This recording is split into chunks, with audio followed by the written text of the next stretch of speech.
To be notified of new music and videos, subscribe to the channel activating the bell and comment what you thought, give like and share.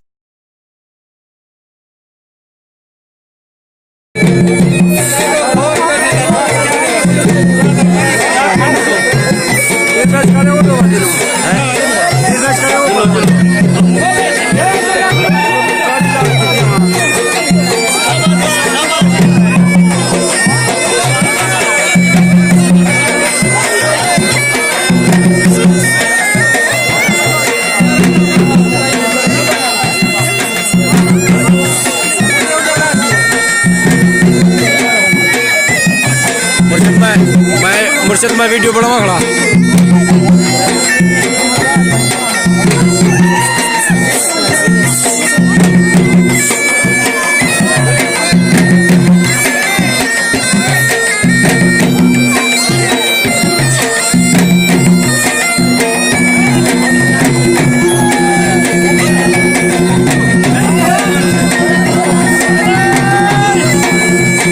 जवान रंगीला मंगवाती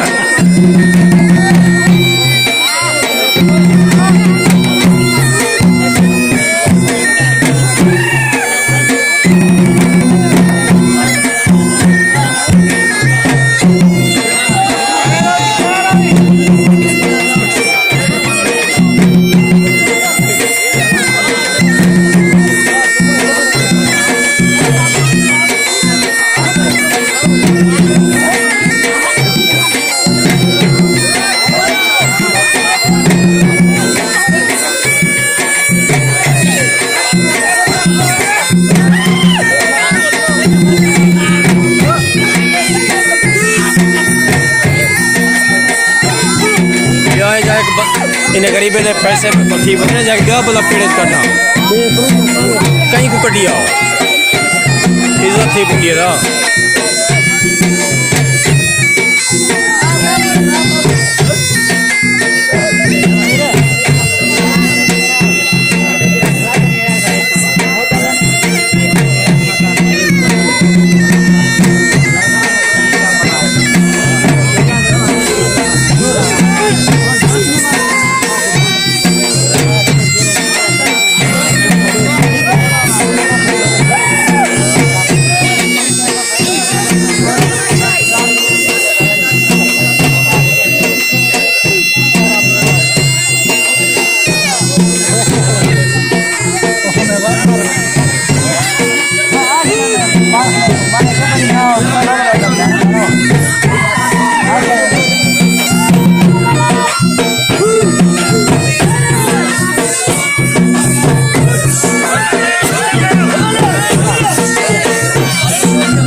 अलग खेलो है ना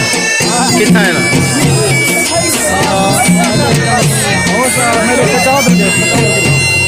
अच्छा मजेदार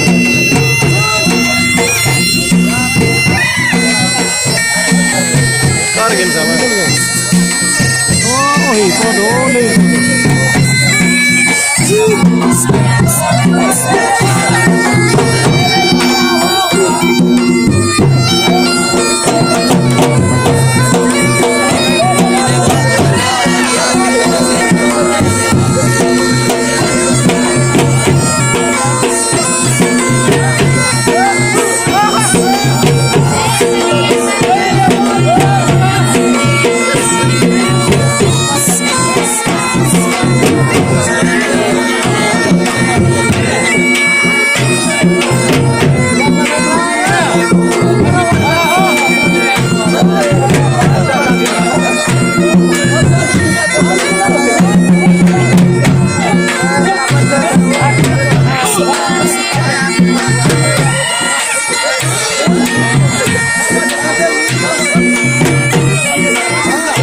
To be notified of new music and videos, subscribe to the channel activating the bell and comment what you thought, give like and share.